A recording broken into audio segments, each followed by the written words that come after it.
Hello, എല്ലാവർക്കും നമ്മുടെ ചാനലിലേക്ക് വീണ്ടും സ്വാഗതം. എല്ലാവരും സുഖമായിട്ടിരിക്കുന്നു എന്ന് വിചാരിക്കുന്നു. ഇന്ന് നമ്മൾ നാനോ ടേപ്പ് വെച്ചിട്ടൊരു ബബിളാണ് ഉണ്ടാക്കാൻ പോകുന്നത്. അപ്പം സാധാരണ കാണുന്ന മെത്തേഡ് അല്ലാണ്ട് ഹെയർ ഡ്രയറും അതുപോലെ സ്ട്രോ ഒന്നും ഇല്ലാണ്ട് എങ്ങനെയാണ് ചെയ്യാമെന്ന് നോക്കാം.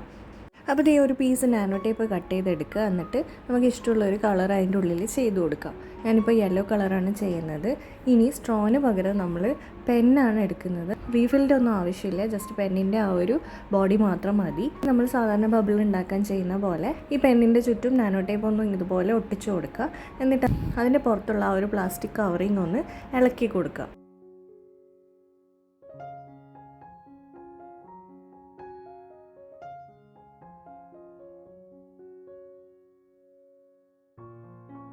അതിനുശേഷം നമ്മൾ ഹെയർ ഡ്രയറിന് പകരമായിട്ട് ഉപയോഗിക്കുന്നത് ചൂടുവെള്ളമാണ്. അപ്പോൾ ഒരു കപ്പിൽ ചൂടുവെള്ളം എടുത്തിട്ടുണ്ട്. എന്നിട്ട് അതൊന്ന് ഇതുപോലെ ഡിപ്പ് ചെയ്ത് കൊടുക്കാം. നമ്മൾ ഈ നാനോ ടേപ്പ് ഈ ഒരു ചൂടുവെള്ളത്തിലേക്ക് ഒരു 5 സെക്കൻഡ് ഡിപ്പ് ചെയ്ത് വെക്കാം. ഇനി നമ്മൾ സാധാരണ സ്ട്രോയിലൂടെ ഊതുന്ന പോലെ ജസ്റ്റ് ഈ പെന്നിലൂടെ ഒന്ന് ഊതി കൊടുത്തു കഴിയുമ്പോൾ ഈ ബബിൾ ഇങ്ങനെ വലുതായി വരും.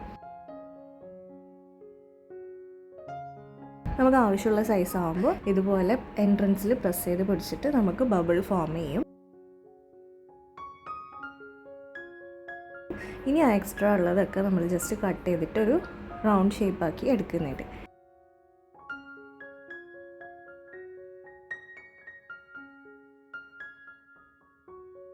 ഇനി നമ്മൾ ജസ്റ്റ് കണ്ണും മൂക്കൊക്കെ വരച്ചു കൊടുക്കുന്നുണ്ട്.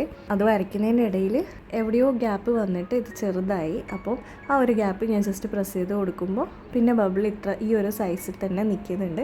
അപ്പോൾ ഇതൊരു സ്ക്വിഷി ആയിട്ട് നമുക്ക് യൂസ് ചെയ്യാം. പക്ഷെ കുറേ നേരമൊന്നും ചെയ്യാൻ പറ്റില്ല. മാക്സിമം ഒരു 2-3 മണിക്കൂർ ഇത് നിൽക്കുന്നത് മാത്രമേ ഉള്ളൂ.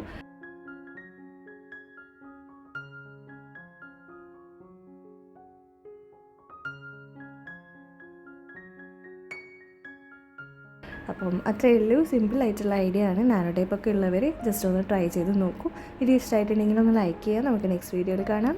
ബൈ.